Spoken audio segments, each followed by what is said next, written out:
जय हिंद मेरे प्यारे दोस्तों, सामर्थ एकेडमी की यूट्यूब प्लेटफॉर्म पर आप सबका स्वागत है। जैसा कि आप सब जानते हैं कि हमने छत्तीसगढ़ का इकोनॉमिक सर्वे स्टार्ट किया है और उसमें हमने 2 से 3 लेक्चर दे दिए हैं, जिसमें पहले लेक्चर में हमने देखा था कि किस तरीके से हम पूरा लेक्चर कवर करने जा रहे हैं। और लास्ट के पहले लेक्चर में हमने उसके बाद देखा कि पूरा का पूरा ओवरव्यू, जो कुछ इंपॉर्टेंट डाटाज है वो हमने देख लिए। और जो हमारा दूसरा लेक्चर था वो जनसंख्या का लेक्चर था। जनसंख्या का लेक्चर अभी तक का सबसे इंपॉर्टेंट लेक्चर है, क्योंकि उसमें हमने क्या देखा, उसमें हमने देखा कि लिंगानुपात कौन सा जिला में सबसे ज्यादा है, किस जिला की जनसंख्या सबसे ज्यादा है, किसकी सबसे कम है, किसमें एसटी पॉपुलेशन ज्यादा है, किसमें एससी ज्यादा है। तो ये सारी चीजें बार बार आपके एग्जाम में पूछी जाती है। अगर आप सीधे इस वीडियो पर आए हैं तो मेरा सबसे पहले आपको सजेशन होगा कि आप नीचे डिस्क्रिप्शन में लिंक दिया होगा तो जनसंख्या वाला वीडियो देख ले, क्योंकि वो सबसे ज्यादा इंपॉर्टेंट हो जाता है आपके लिए। और आज का जो लेक्चर आपका हमारा है वो है राजकीय आय, है ना। राजकीय आय को देखने से पहले हम ये देखेंगे कि इसमें किस तरीके के क्वेश्चन पूछे जाते हैं, जिससे हमको ये समझ में आ जाएगा कि आपको क्या चीजें किस फोकस के साथ पढ़नी है। ठीक है, तो देखते हैं हमारा आज का ये क्वेश्चंस। देखो, पहला क्वेश्चन क्या बोल रहा है, छत्तीसगढ़ के आर्थिक सर्वेक्षण 21-22 के अनुसार वर्ष 21-22 में स्थिर मूल्यों पर, देखो आपको ये वाला जो पॉइंट है ना, स्थिर मूल्य और प्रचलित मूल्य, इस पर फोकस कर रहे हैं। छत्तीसगढ़ की अर्थव्यवस्था के किस क्षेत्र में वृद्धि सबसे कम रही है। ठीक है, यहां पर वृद्धि सबसे कम रही है। ठीक है, ये हो गया। अब नेक्स्ट देखो, ये 2022 पीएससी में पूछा हुआ है। उसके बाद अगला सेम क्वेश्चन है, किस क्षेत्र में वृद्धि दर सर्वाधिक रही है। सेम क्वेश्चन, सेम पेज से 2 क्वेश्चन पूछे गए हैं सीजीपीएससी 2022 में। इसी चैप्टर के सेम पेज से मैं आपको पढ़ाऊंगा, उसमें से 2 क्वेश्चन पूछे गए। अगला सवाल देखो, अगला सवाल क्या कह रहा है, प्रति व्यक्ति आय स्थिर मूल्य पर। ठीक है, स्थिर मूल्य पर प्रति व्यक्ति आय, ये बहुत ज्यादा इंपॉर्टेंट हो जाता है। और प्रचलित मूल्य पर भी पूछा गया। ये कब पूछा गया है, सीजीपीएससी 2017।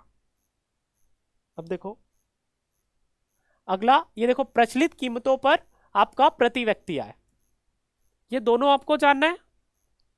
उसके बाद आपका सकल घरेलू उत्पाद द्वितीय क्षेत्र में किस क्षेत्र में शामिल नहीं होता, है ना। द्वितीय क्षेत्र में कौन कौन सा शामिल नहीं है, ये भी हम डिटेल से देखेंगे। कौन सा प्राथमिक क्षेत्र है, कौन सा द्वितीय क्षेत्र है, कौन सा तृतीय क्षेत्र है, ये व्यापक में पूछा हुआ था। अब सकल घरेलू उत्पाद, पशुधन का योगदान कितना है। मतलब देखो, अभी तक हम क्या देख रहे थे कि कौन सर्वाधिक है कौन न्यूनतम है, यहां पर स्पेसिफिक पशुधन के बारे में पूछ लिया।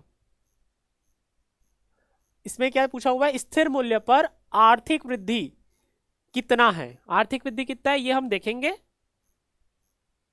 इसके बाद हमारा क्या है, 2013-14 में प्रचलित मूल्यों पर सकल घरेलू उत्पाद कितना है।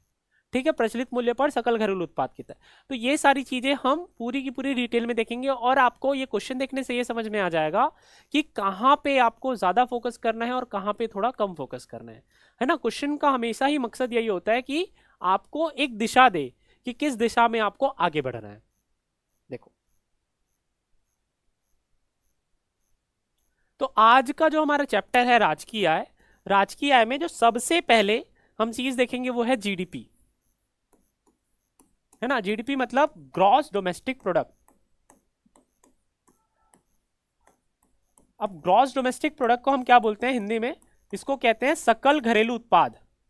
सकल घरेलू उत्पाद। अब ये सकल घरेलू उत्पाद आखिर होता क्या है।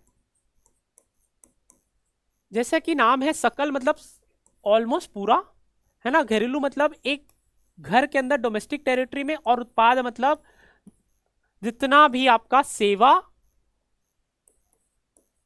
और प्रोडक्शन हो रहा है ना। जितनी भी चीज मैन्युफैक्चर हो रही, जितनी भी चीजें बन रही है और जितना भी सेवा हो रहा है, ये सारा का सारा अगर आपके घरेलू सीमा के अंदर होता है तब आप उसको बोलते हो सकल घरेलू उत्पाद। अगर बोला जाए कि छत्तीसगढ़ की बात की जाए, छत्तीसगढ़ की जीडीपी कितनी होगी और क्या होगी, तो एक फाइनेंशियल ईयर में, एक वित्तीय वर्ष में जितना भी आपका सेवा होगा और जितना भी प्रोडक्शन हुआ होगा यहाँ पर, है ना, वो पूरा का पूरा इस छत्तीसगढ़ के बाउंड्री में जितना हुआ होगा उसको आप क्या कहोगे, सकल घरेलू उत्पाद छत्तीसगढ़ के रिस्पेक्ट में एक साल में जितना हुआ होगा। अगर यही भारत के रिस्पेक्ट में बात की जाए, इसको हम इकोनॉमी में डिटेल से पढ़ेंगे कि भारत के लिए जो घरेलू सीमाएं हैं उसमें एरोप्लेन भी आता है ना। एरोप्लेन अगर हवा में उड़ रहा है, अगर वो भारत का है तो वो भी, उसका कंट्रीब्यूशन भी भारत की जीडीपी में आएगा। अगर भारत की एम्बेसी बाहर है ना, बाहर भारत की एम्बेसीज है, उससे जो कमाई हो रही है वो भी भारत की जीडीपी में आएगा। तो इस तरीके से हम जब इंडिया की इकोनॉमी देखेंगे तो पूरा डिटेल इसके बारे में देखेंगे कि घरेलू सीमाएं क्या होती है भारत की। अभी हमने देख लिया कि घरेलू सीमाएं क्या होगी हमारे छत्तीसगढ़ के रिस्पेक्ट में, कि छत्तीसगढ़ में जो चीजें प्रोड्यूस हो रही है और जो सेवाएं हैं, तो ये हमारे छत्तीसगढ़ के रिस्पेक्ट में घरेलू सीमाएं हो गई। अब देखो इसमें आपको दो चीजें देखने को मिलेगी, एक होता है किसी भी चीज के लिए स्थिर मूल्य और दूसरा प्रचलित। अब स्थिर से मतलब क्या है कि हर बार हर साल इन्फ्लेशन बढ़ जाता है, तो हम प्रॉपर समझ नहीं पाते हैं कि हमारा ग्रोथ कितना हुआ है। तो इसलिए हमने एक बेस ईयर लिया हुआ है कि हम इस बेस ईयर से अपने आप को नापेंगे कि क्या हम कितना बढ़ पा रहे हैं। जैसे हमारा अभी बेस ईयर है 2011-12, तो इस बेस ईयर से हम अपने आप को नापने की कोशिश करेंगे कि हम कितना आगे बढ़ पाए हैं। और प्रचलित क्या है कि अभी जो इन्फ्लेशन, जो महंगाई दर है, उसके साथ जो हमारा ग्रोथ हुआ है वो हमारा क्या हो जाएगा, प्रचलित हो जाएगा। ठीक है, तो अभी हमको ये देखना है कि हमारा जीडीपी कितना है प्रचलित दर में और कितना है हमारा स्थिर दर में। तो स्थिर दर में अगर बात की जाए हमारी जीडीपी की, तो जीडीपी कितना है हमारा स्थिर भाव में 321, है ना, ऐसे लिख लेना है 321, है ना। उसके बाद आप लिखो 944, उसके बाद 73, मतलब कितना हो गया 3,21,94,473। ठीक है, ये कितना है, लाख रुपए में है ना, ये किसमें है, लाख में है। ठीक है, अब यही प्रचलित में देखा जाए तो प्रचलित में हमेशा, अगर मुझे याद नहीं आ रहा है, मुझे दो आंकड़े याद है, एक प्रचलित का आंकड़ा याद है और दूसरा स्थिर भाव का आंकड़ा याद है। तो हमेशा इस बात को याद रखना कि जो प्रचलित वाला आंकड़ा है वो हमेशा ज्यादा होगा और स्थिर वाला आंकड़ा जो हमेशा कम होगा। तो प्रचलित का आंकड़ा क्या होगा, आप लिखो 505। ठीक है, 505 हो गया, 505 ऐसे याद रख लो। उसके बाद लिखो 88, उसके बाद आप क्या लिखोगे 651। तो आपका कितना हो गया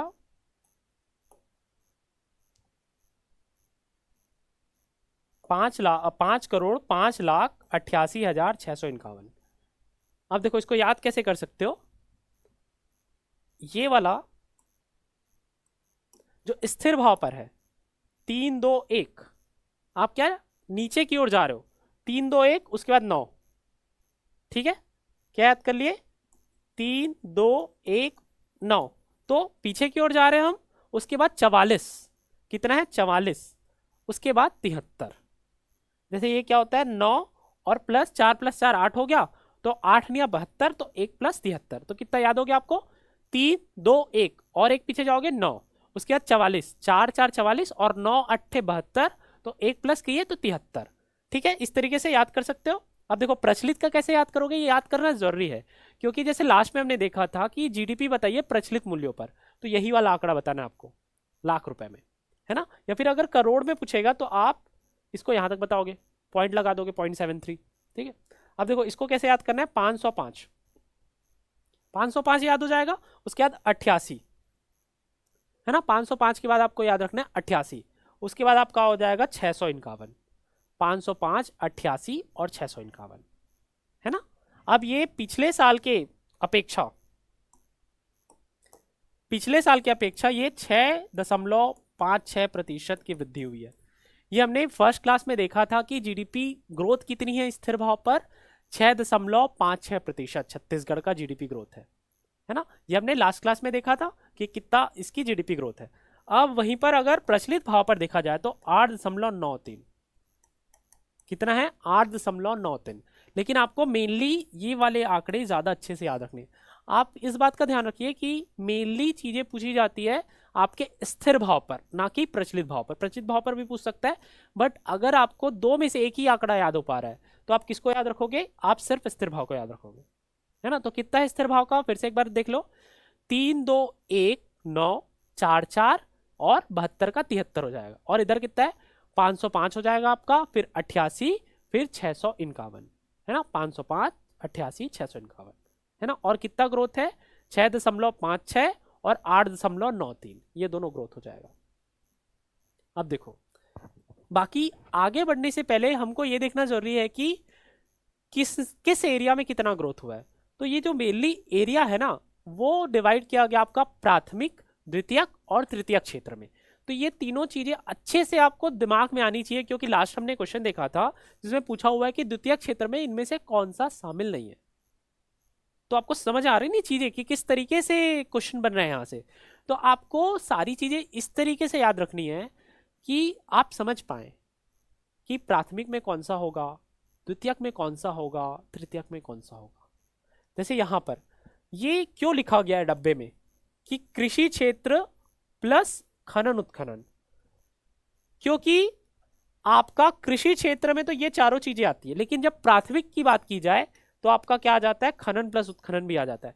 तो आप देखिए प्राथमिक क्षेत्र में क्या है, मेनली जो ये बोल सकते हो कि जो आप ग्रास रूट से लेते हो, जैसे फसल हो गई, है ना, फसल अपना खुद का पहला चीज है, पशुधन हो गया, है ना, वन से हो गया, मछली हो गया, और खनन उत्खनन जब आप खुदाई करते हो, ये सारी चीजें। तो आपका प्राथमिक क्षेत्र में क्या आ जाएगा, आपका कृषि आ जाएगा, कृषि में फसल आ जाएगा, फसल में आपका आ जाएगा पशुधन, उसके बाद आ जाएगा आपका वन वाला, उसके बाद आ जाएगा मछली वाला, और फिर खनन उत्खनन। तो ये 5 चीज आपकी किस में आ जाएगी, प्राथमिक क्षेत्र में, है ना। ये जो लिखा है ना मैंने, ये चीज आपको याद होनी चाहिए।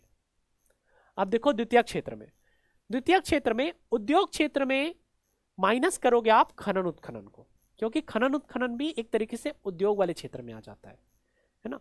तो अब देखो द्वितीय क्षेत्र में क्या क्या है आपका, निर्माण है, विनिर्माण है, विद्युत वाली बात है, गैस वाली बात है, और जल आपूर्ति की बात है, और कुछ उपयोगिता की बातें हैं। तो ये मेनली किस में कैटेगराइज हो रही है, आपके सेकंड क्षेत्र में, द्वितीय क्षेत्र में। तो प्राथमिक क्षेत्र में क्या जाएगा आपका, कृषि वाले, फसल, पशु, वन, मछली, और खनन उत्खनन।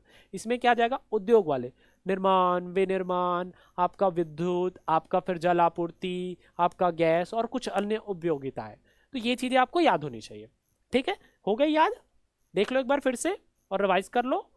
फसल, पशुपालन, वन उद्योग, मछली, खनन उत्खनन, इधर निर्माण, विनिर्माण, विद्युत, गैस, अन्य उपयोगिता है। और आपका प्राथमिक क्षेत्र में खनन उत्खनन आता है, लेकिन द्वितीय क्षेत्र में खनन उत्खनन नहीं आता, कृषि क्षेत्र में खनन उत्खनन नहीं आता। तो ये चीज आपको दिमाग में रखनी है। अब तृतीय क्षेत्र में देखो, तृतीय क्षेत्र सेवा का क्षेत्र है, तो सबसे बड़ा क्षेत्र तृतीय क्षेत्र ही है। तो क्या क्या आता है इसमें, व्यापार हो गया, होटल हो गया, जलपान गृह हो गया, मतलब वो नॉर्मल होटल्स ही है इसमें, है ना। परिवहन के बारे में हो जाएगा, रेलवे हो जाएगा, रेलवे से अलावा जो जैसे बस हो गया, बाइक्स हो गए, ठीक है, ये वाले परिवहन। भंडारण, आप जो भी जैसे हमारे यहाँ मिनरल्स मिलते हैं तो उनका भंडारण करते हैं, तो इसमें आ जाएगा। संचार प्रसारण आ जाएगा, वित्तीय सेवाएं आ जाएगा, है ना। और क्या आ जाएगा आपका, संपदा वाला, आवास गृह के बारे में आ जाएगा, लोक प्रशासन आ जाएगा, और जितनी भी प्रकार की सेवाएं हैं, है ना। तो ये समझ लो कि जिसमें सर्विस वाला काम हो रहा है वो पूरा का पूरा आपका तृतीय क्षेत्र है ना। तो तृतीय क्षेत्र में आपको ये सारी चीजें आएगी, और ये भी पूछा ही गया है कि कौन सी चीजें प्राथमिक क्षेत्र में है, कौन सा द्वितीय क्षेत्र में, और कौन सा तृतीय क्षेत्र में है। तो ये आपको दिमाग में रखनी है ना। लगातार इसको एक बार देखते रहोगे ना तो चीजें दिमाग में बैठ जाएगी। अब देखो एक ओवरव्यू लेते हैं कि किस तरीके से भारत और छत्तीसगढ़ में थोड़ा सा कंपैरिजन करते हुए डिफरेंट सेक्टर में क्षेत्रवार देखते हैं, है ना। क्या है हमारा जीएसडीपी, जीएसडीपी मतलब ग्रॉस स्टेट डोमेस्टिक प्रोडक्ट, मतलब ये आपके छत्तीसगढ़ के बारे में। वृद्धि दर 23-24। अब देखो ये वाले जो आंकड़े हैं ना, ये हमने पहले ही पढ़ लिया, याद कर लिए, फिर भी देखो रिवाइज कर लेते हैं। आर्थिक विकास दर, आर्थिक विकास दर अभी मैंने बताया 656। उसके बाद कृषि क्षेत्र का मैंने क्या ट्रिक बताया था, 2023 है, तो क्या करो पीछे लिख दो आप 23, और उसके बाद सामने क्या लिखोगे 3। तो देखो ये हो गया 3.23, है ना, 3.23%। उसके बाद आपका उद्योग क्षेत्र, उद्योग क्षेत्र में मैंने क्या बताया था, 7 दूनी 14 होता है, और उसमें क्या करो 1 कम कर दो, तो क्या हो जाएगा 7.13। कितना हो जाएगा 7.13। उसके बाद आपका क्या है सेवा वाला क्षेत्र, तो सेवा वाला क्षेत्र में मैंने एस पर कुछ भी नहीं बताया था, सिर्फ और सिर्फ आपको रटवा दिया था। क्या रटवाया था 5.02, क्या रटवाया था 5.02, तो कितना हो गया 3.23, 7.13, 5.02 और आर्थिक विकास दर कितनी है 6.56। अब देखो इसके बाद जो आपकी चीजें जो पूछी जाती है वो है आपका प्रति व्यक्ति आय। प्रति व्यक्ति आय कितना होगा, ये किस भाव में है प्रचलित भाव में है। प्रचलित भाव में भी पूछा जाता है और स्थिर भाव में भी पूछा जाता है। तो प्रचलित भाव में आप कैसे याद करोगे, इसको कहां पे लिखे, देखो यहां पे। इसका एक बढ़िया ट्रिक है, आप लिखो 1 और इधर 1, दोनों साइड पे आप क्या लिख दो 1 लिख दो। उसके बाद ये वाला स्पेस छोड़ दो और ये वाला स्पेस छोड़ दो, है ना। तो यहां पे लिखो 3 और यहां पे लिखो 4, मतलब एक के बाद आपने क्या छोड़ दिया 2 को छोड़ दिया और एक स्पेस छोड़ दिया। तो 2 के बाद क्या आता है 3 और 4, उसके बाद आप छोड़ दो 5 को, 5 को छोड़ो फिर से पीछे से जाओ 6 और 7, तो क्या हो गया 1 4 7 3 6 1, 1 4 7 3 6 1, याद हो गया। एक एक लिखना है, फिर 3 और 4 लिखना है, फिर 6 और 7 लिखना है। तो 1 4 7 3 6 1, इस तरीके से आपको याद करना है ना। बहुत ही बढ़िया ना, एक एक लिख लिए, फिर 3 4 लिखे, फिर 6 7 लिख दिए। अब देखो भारत वाले पूरे पोर्शन पे आते हैं कि भारत वाले पोर्शन पे किस तरीके से याद करना है। ये तो मैंने उस दिन याद करवा दिया था 7.32, 7.32। भारत की आर्थिक विकास दर अभी क्या है 7.32। अब बात रही कृषि क्षेत्र की, उद्योग क्षेत्र की, सेवा क्षेत्र की। इसके लिए जो ट्रिक बनाना है हमको वो एक साथ याद करेंगे, अलग अलग याद नहीं करना है, एक साथ याद रखेंगे। इसके लिए आप क्या करो, सबसे पहले लिख लो 177, 177 याद रखना है। उसके बाद यहां पे नीचे से आओ, नीचे सबसे पहले लिखो 7, उसके बाद ऊपर चले जाओ लिखो 8, उसके बाद फिर से बीच में आके लिखो 9। ठीक है, क्या हो गया 7 8 9 हो गया। उसके बाद फिर से इसमें क्या लिखोगे 2 3 2, हो गया याद 177 7 8 9 2 3 2। आपको सबसे पहले चीजों को अप्रॉक्स वे में याद रखनी है। जैसे यहाँ पे कृषि क्षेत्र में क्या है 1.82 है तो 2% के आसपास, यहाँ पे क्या है 7.93 है तो 8% के आसपास, ये भी 8% के आसपास। पहले अप्रॉक्स वे में याद रखना है, उसके बाद पहले हिस्से तक एक पॉइंट, फिर दूसरा पॉइंट। तो क्या है पहला 1.82, दूसरा क्या है 7.93, तीसरा क्या है 7.72। तो ऐसे आपको याद हो जाएगी चीजें। अब भारत की प्रति व्यक्ति आय क्या है, भारत की प्रति व्यक्ति आय क्या है 185,854। ठीक है, अब देखो इसको कैसे याद किया जा सकता है।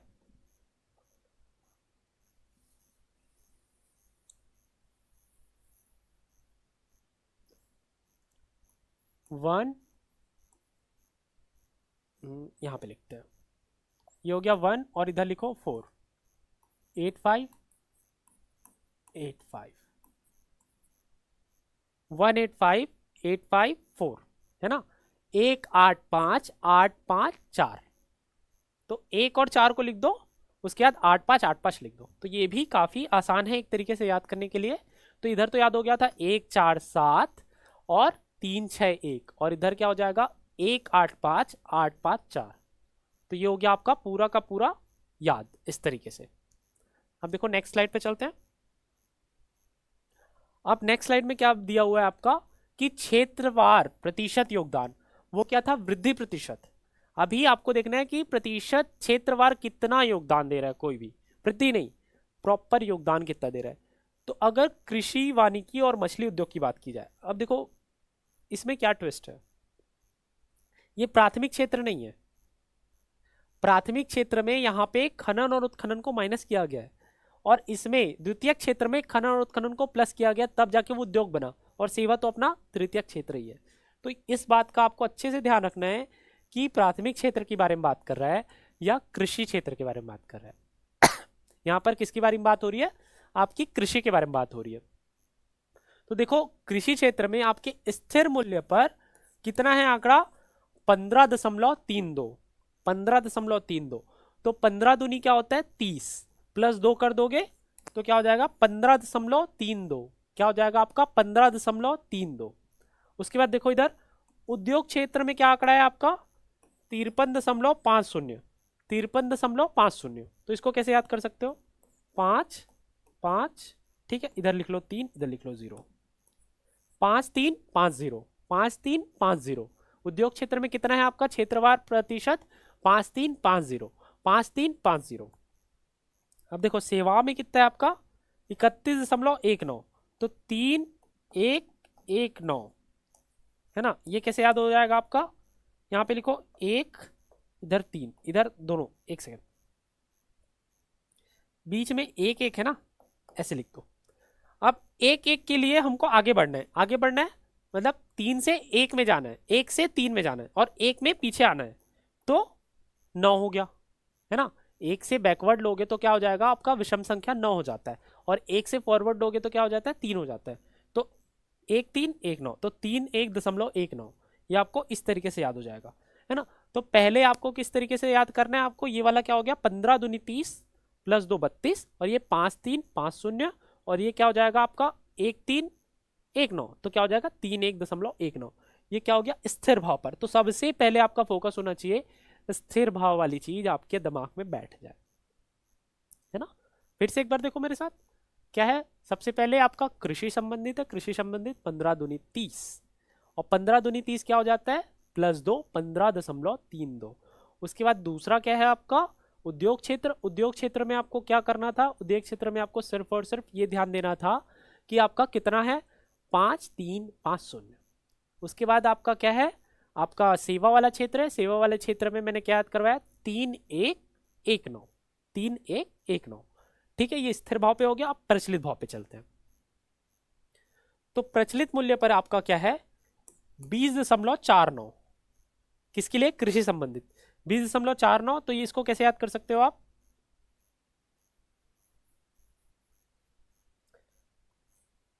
ये 2 0 प्लस 4 9, ये ऐसे कुछ ट्रिक इसका बन नहीं रहा है, तो इसको कुछ नहीं करना है, रट लेना है। हर चीज की ट्रिक तो हो नहीं सकती है। तो 20.49 कृषि संबंधित प्रचलित भाव पर 20.49, कितना 20.49, 20.49, इस तरीके से आपको याद कर लेना है। अब उद्योग क्षेत्र में आपका कितना है 44.69, 44.69, तो यहाँ पे 4 4 6 8 की जगह 6 9 लिख लो, है ना। यहाँ पे क्या हो रहा है आपका ये समझ लो कि 2 4 6 8 इस तरीके से आपका आना है। तो पहले वाले में 2 की जगह 4 और लास्ट वाले में 9, ठीक है। तो 4 4 6 9, 4 4 6 9, 4 4 6 9, इस तरीके से आप इसको याद कर सकते हो। अब उद्योग में देखा, सेवाएं में देखा जाए तो आपका क्या है 34.82, क्या है 34.82। तो 34.82 आप कैसे याद कर सकते हो 3 4, 3 और 4 एक साथ आ गया, और यहां से 2 ले लिए, 2 3 4.82, 2 3 4.82। अब ये 8 कहां से आ जाएगा 4 दूनी 8, पहले यहां से लिखे 2 3 4 और 4 दूनी 8, ठीक है। तो 34.82 कितना हो जाएगा 34.82। तो सबसे पहले पहला का क्या है आपका प्रचलित भाव पर 20.49, कितना है 20.49, कितना है 20.49, और उधर कितना था 2 की जगह आपको क्या लेना था 4 लेना था, 4 4.69, 4 और इधर आपका सेवा वाले पे क्या हो जाएगा 3 2 3 4 8 2, तो कितना हो जाएगा 34.82, 34.82। तो इस तरीके से पूरा का पूरा आपका क्या हो गया ये क्षेत्रवार आपका विधि दर नहीं है प्रतिशत है, क्षेत्रवार कितना प्रतिशत कौन कंट्रीब्यूट करता है आपके स्थिर भाव पर और प्रचलित भाव पर। स्थिर भाव पर वाली चीज को आपको ज्यादा दिमाग में रखनी है 15.32 है ना, कितना है आपका 15.32, 5 3.50 और 3 1.19, ठीक है। इस भाव को ज्यादा दिमाग में रखना है और प्रचलित भाव को भी आपको दिमाग में रखना है, बट पहले स्थिर भाव आपका पूरा का पूरा हो जाए उसके बाद आपको प्रचलित भाव पे जाना। तो प्रचलित भाव कितना है आपका 20.49, और उसके बाद आपका क्या है 20.49 के बाद 4 4.69 कितना है उद्योग का है, उसके बाद सेवा का कितना आ जाएगा आपका, सेवा का आपका कितना आ जाएगा 34.82, 34.82।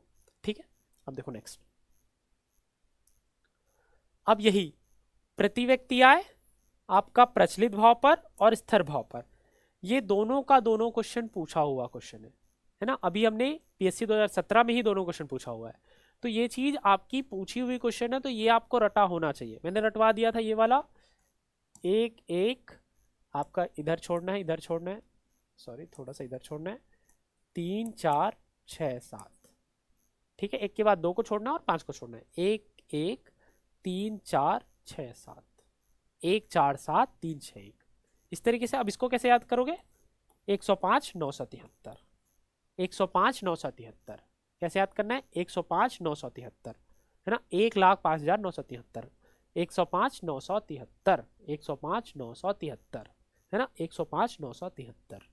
सिंपल सा हो जाएगा याद। देखो और कैसे याद हो सकता है मैं आपको बताता हूँ, आपको कुछ नहीं करना है। ये आपका क्या है, 1 है, 1 के बाद आपका क्या आता है, विषम संख्या में 3 आता है। ठीक है, उसके बाद 1 0 को बस स्पेस दे देना है, फिर क्या आता है 5 आता है, फिर आता है 7, और 7 के बाद आपका आएगा 9। तो आपको यहाँ से एक संख्या इधर लिखनी, 1 3 ये वाला स्पेस देके 5 7 और बीच में 9, तो 105 973।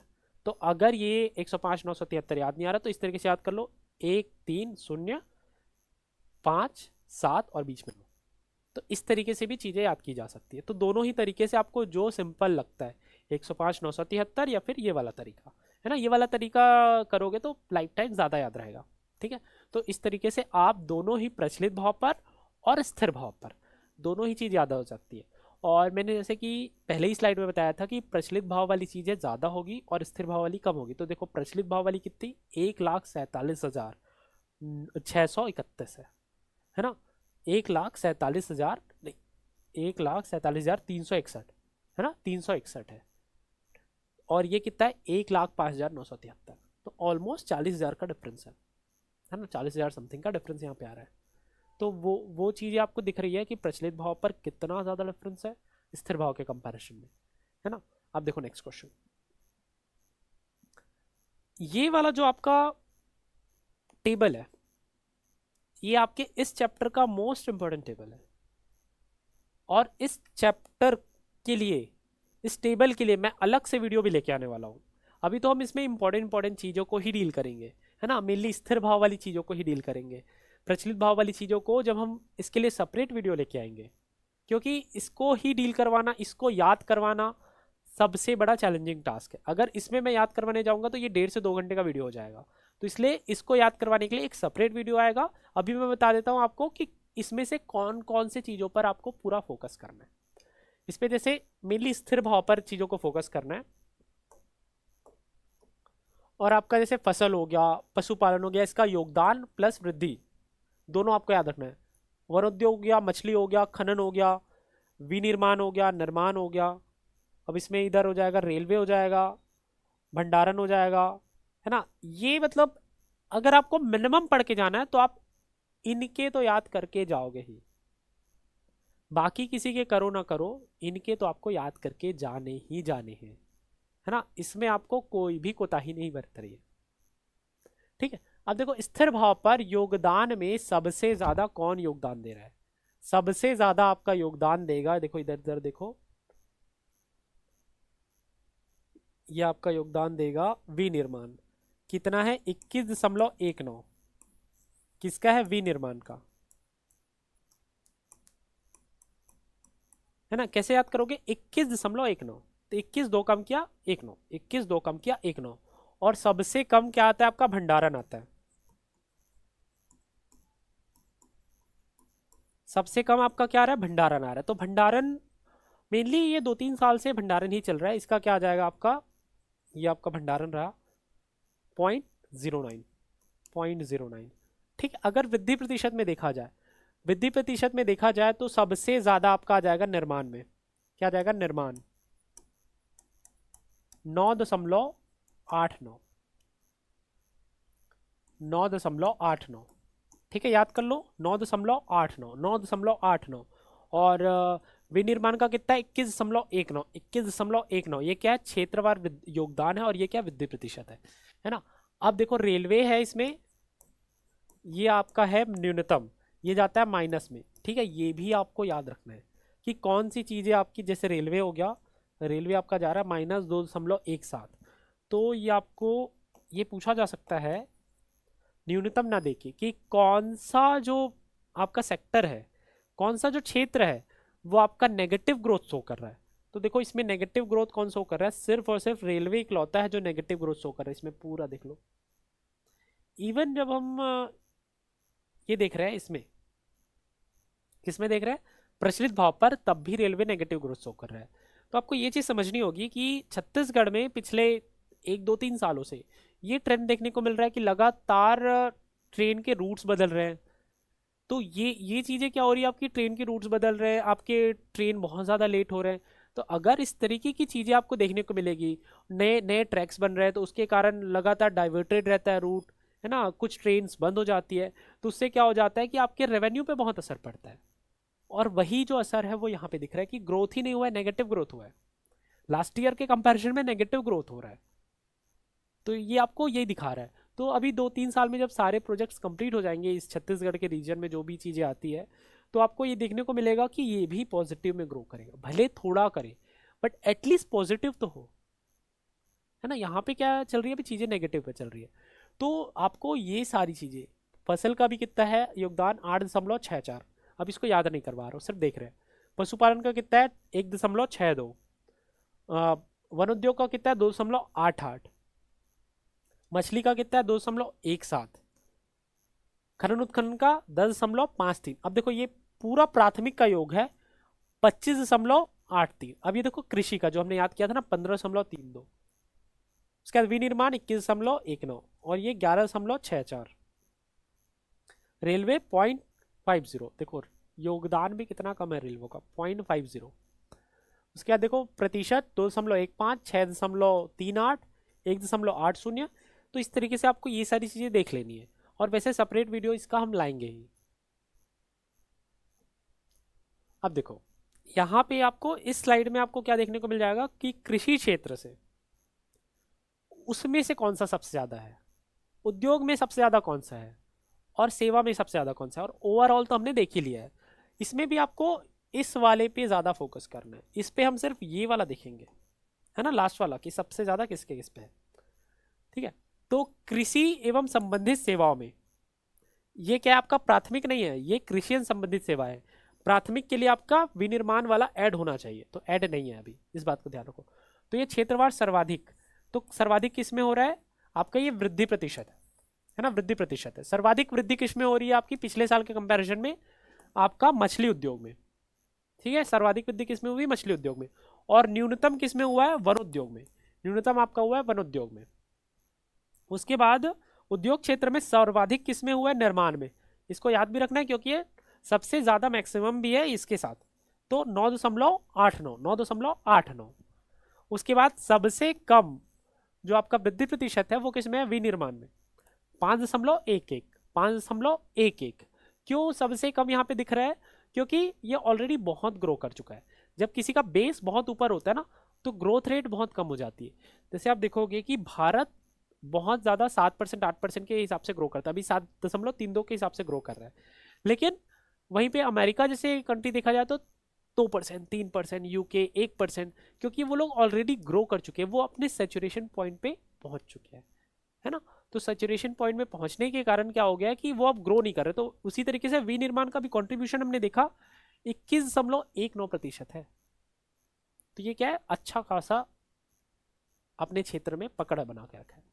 अब देखो सेवा पे बात की जाए तो परिवहन रेलवे के अतिरिक्त ये आपका टॉप पे है, और वहीं पे रेलवे जो है वो माइनस पे है।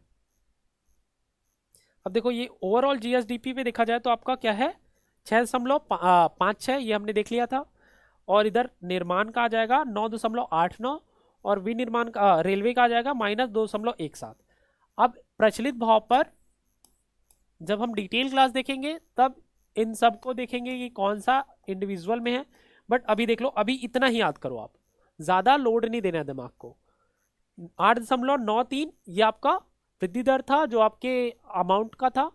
अब देखो पशुपालन जो है सबसे ज्यादा आपका वृद्धि से ग्रो कर रहा है, किसमें? प्रचलित भाव पर। आज की डेट पे कितना है? 12.21। तो देखो ये भी तो बढ़िया बढ़िया परसेंटेज है। 1 2 2 1, एक एक लिख लिए, फिर बीच में दो दो लिख लिए। 12.21, 12.21। उसके बाद देखो रेलवे यहां पर भी माइनस में 1.97, 1.97। जिन लोग का 1997 डेट ऑफ बर्थ होगा तो वो लोग तो आराम से याद कर लोगे, 1.97। 98 होगा तो बोल लेना कि एक कम हो गया, 1.97, 1.97, 1.97। ठीक है, तो ये रेलवे का हो गया, ये माइनस में, माइनस याद रखना है आपको, क्योंकि मुझे ऐसे फीलिंग आ रही है कि ये क्वेश्चन आ सकता है कि कौन सा जो आपका क्षेत्र है वो माइनस में ग्रो कर रहा है ना, ये मेरी इंट्यूशन कह रहा है।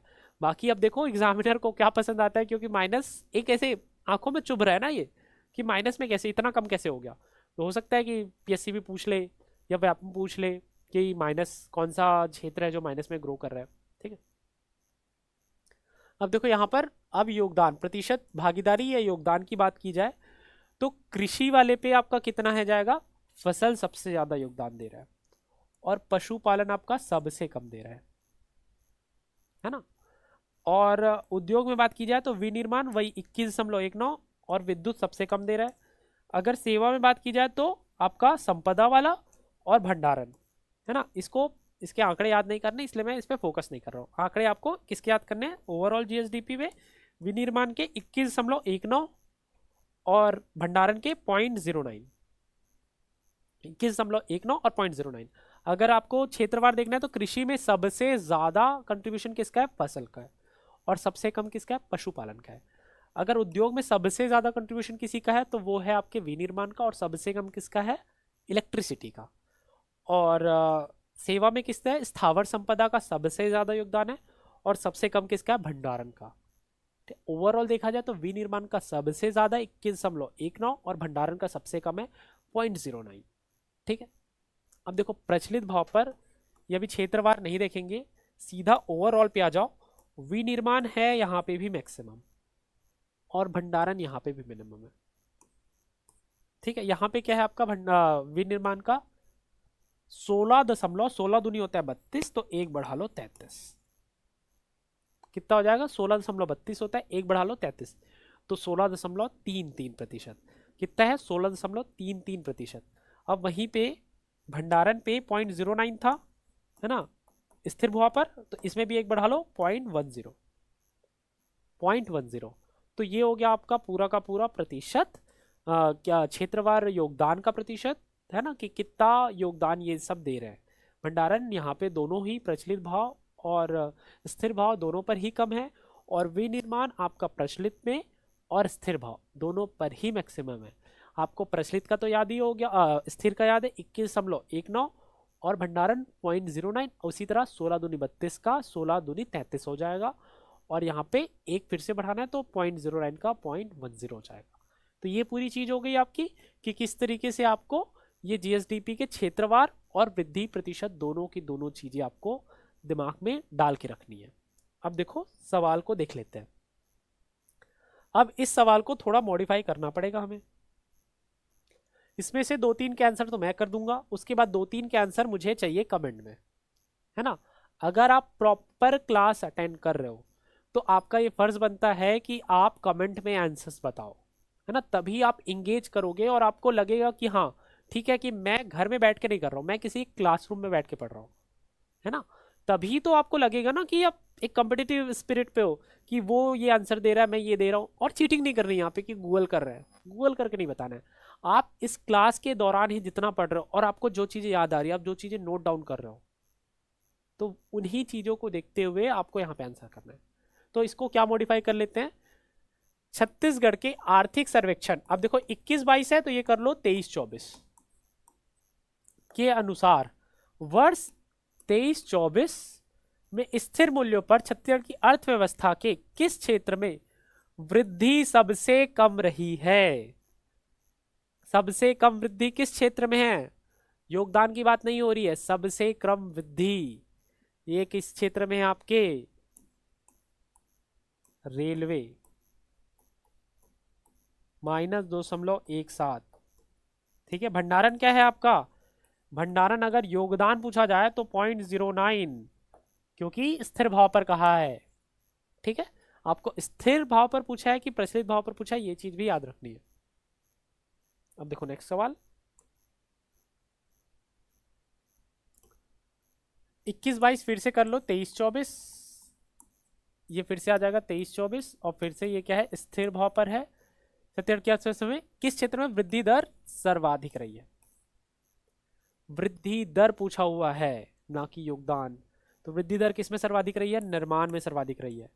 क्या है निर्माण में, 9.89, 9.89%, है ना।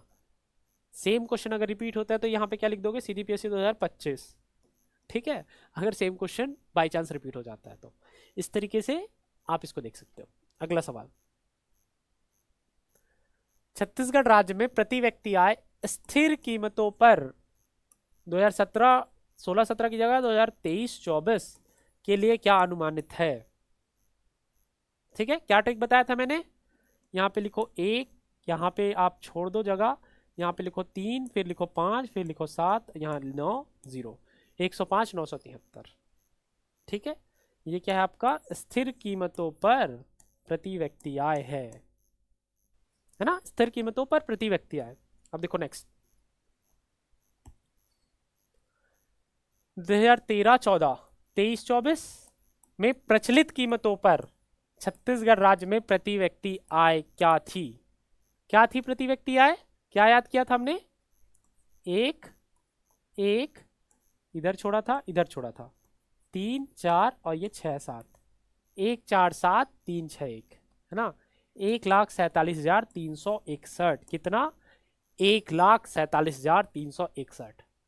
मुझे तो ये 1,47,361 याद ही नहीं रहता, है ना। मुझे ये याद है कि 1 1 लिखा, फिर 3 4 लिखा और 6 7 लिखा, मुझे यही याद है ना। मैं उस टाइम पे बोलते बोलते मैंने गलती भी कर दी थी ना, 1,47,631 बोल दिया, तो मुझे उस तरीके से याद ही नहीं है। मैं तो अपना पेन से लिख लूंगा और मुझे पता चल जाएगा कौन सा आंसर है।